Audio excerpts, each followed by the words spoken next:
అని ఒక అతని దగ్గరికి చేరవలసిన అవసరం ఏర్పడింది. ఇంకా అప్పటి నుంచి ఇద్దరు అనుకుంటున్నాడు, గొర్రెల కాపరి మోషే గొర్రెల కాపరిగానే ఉండాలి.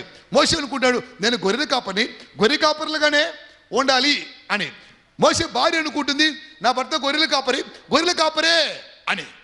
కానీ వాళ్ళ ఉద్దేశములన్నీ ఒక రకముకుంటే దేవుని యొక్క ఉద్దేశం మరొక రకంగా ఉంది.